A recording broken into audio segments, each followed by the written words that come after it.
Olá, eu me chamo Maria Eduarda Pérez e vim aqui mostrar os resultados de uma revisão sistemática que o nosso grupo realizou em 2019, intitulada Prognostic Value of CRTC1 Mama2 Translocation and Salivary Mucoepidermoid Carcinoma, a Systematic Review and Meta-Analysis. Então, falando um pouco sobre o tema, antes da gente falar dos resultados propriamente ditos, os tumores de glândula salivar são um grupo de lesões com características microscópicas heterogêneas e comportamentos biológicos distintos, compreendendo cerca de 5% de todas as neoplasias que ocorrem na região de cabeça e pescoço. O carcinoma mucoepidermoide é o tumor de glândula salivar maligno mais comum, tanto em adultos quanto em crianças. E o estágio clínico e o grau histológico da lesão têm sido utilizados como preditores do comportamento biológico.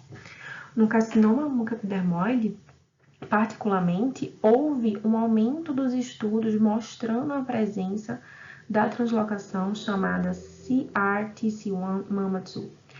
E a presença dessa translocação tem sido associada a melhores taxas de sobrevida no carcinoma mucoepidermoide.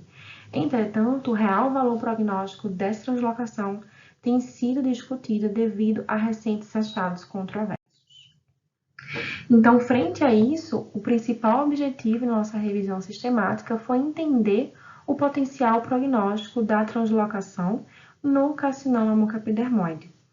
E a nossa revisão sistemática ela foi baseada na seguinte review question, que seria se a presença da translocação é um fator prognóstico no carcinoma mucoepidermoide e glândula salivar. A nossa review question ela foi baseada no seguinte PICOS, o PECOS, no qual a população seria pacientes diagnosticados com carcinoma mucoepidermoide e glândula salivar, que tinham a presença dessa translocação comparado à ausência dela, e como outcomes primários seria identificar se a translocação ela é realmente um fator prognóstico do carcinoma mucoepidermoide e glândula salivar, levando aí a melhores taxas de sobrevida. E os tipos de estudos incluídos seriam estudos de coorte e cross-sectional. A presente revisão sistemática seguiu o checklist do PRISMA 2009 e foi registrado na plataforma online chamada de Prospero, sobre o seguinte número de protocolo. Foram incluídos estudos de coorte ou cross-sectional que investigaram pacientes diagnosticados com carcinoma mucoepidermoide e glândula salivar e a sua associação com a translocação, seja ela identificada por FISH ou RT-PCR, demonstrando aí a análise das taxas de sobrevida, que seriam a Disease Specific Survival, Disease Free Survival ou Overall Survival. A história de busca ela foi a seguinte, e ela foi realizada nas seguintes bases de dados no dia 28 de junho de 2019, sem nenhum período de restrição.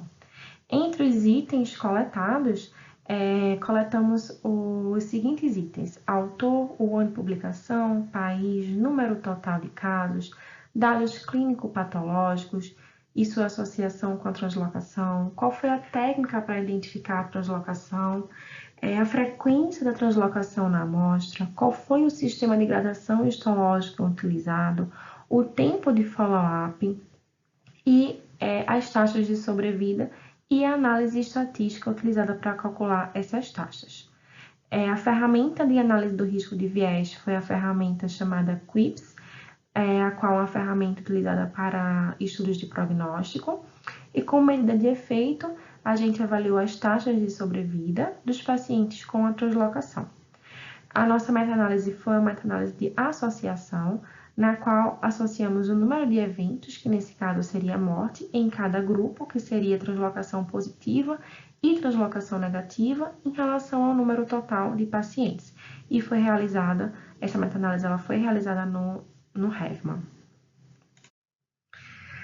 Como resultados, foi inicialmente encontrado 454 estudos, Após a aplicação dos critérios de inclusão e de exclusão, dos critérios de elegibilidade, foram incluídos 10 estudos na análise qualitativa e destes 5 foram incluídos na análise quantitativa.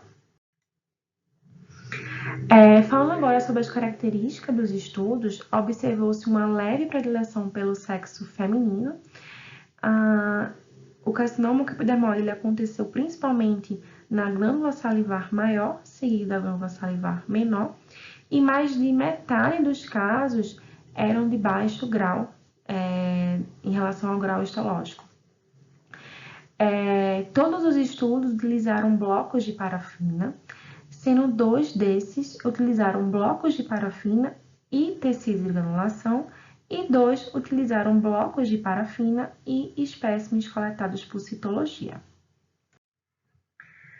A tabela 1, que eu trago aqui para vocês, mostra a associação da translocação com as características clínico-patológicas. Aqui temos os 10 estudos que foram incluídos e a gente observa que a presença da translocação ela foi associada com pacientes mais jovens. Um estudo encontrou a associação com pacientes do sexo masculino, outros com a presença de tumores menores, estágios clínicos menos avançados, a ausência de metástase linfonodal e também metástase à distância, e principalmente a tumores com baixo grau histológico. A tabela 2 traz as principais características e achados dos estudos em relação ao valor prognóstico, e as taxas de sobrevida. Em relação à frequência da translocação, essa frequência variou de 33,7% até 69,7%. E o tamanho da amostra dos estudos variou de 20 pacientes a 111 pacientes. Já o tempo de follow-up, ele variou de 6 meses a 330 meses. E dos 10 estudos, 7 identificaram análise positiva, na qual conseguiu associar a presença da translocação e melhores taxas de sobrevida. Em relação à análise do risco de viés, dos 10 estudos incluídos, 9 apresentaram baixo risco de viés e 1 apresentou um risco moderado. Os principais pontos analisados foram a análise estatística, na qual muitos não relataram o hazard ratio nem seus intervalos de confiança, ou não falaram qual foi o teste que utilizou para comparar as taxas de sobrevida, as curvas de sobrevida, e um desses estudos não falou qual foi a ferramenta utilizada, o sistema utilizado para avaliar o grau histológico. Como eu havia dito, 5 estudos foram incluídos na meta-análise, sendo que 131 pacientes eram translocação positiva. Desses 131, haviam 3 mortes, que era o desfecho que a gente está estudando, e 180 eram translocação negativa, na qual tinham 48 mortes.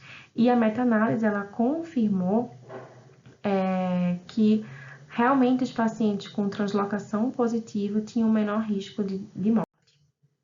Como conclusões principais desse estudo, pode-se observar que a presença da translocação parece sim ser um fator prognóstico, entretanto, o nível de evidência foi reduzido devido a limitações importantes terem sido encontradas nos estudos incluídos. Sendo assim, os estudos futuros eles devem incluir uma amostra maior e mais representativa, ou seja, com a maior porcentagem de casos com grau intermediário e alto grau, visto que mais da metade da amostra foi associada a baixo grau histológico. Entretanto, a gente já sabe que o grau histológico é utilizado como um preditor de comportamento biológico, então a gente teria que avaliar a presença da translocação, principalmente em altos graus histológicos, se ela tem esse impacto. Apresentar um tempo de follow-up mínimo de 5 anos e realizar análises tanto uni como multivariadas. E, além disso, é muito importante relatar o hazard ratio, o intervalo de confiança e o valor de P das associações. Adicionalmente, estudos prospectivos que avaliam sistematicamente o valor prognóstico da translocação são muito importantes nesse cenário.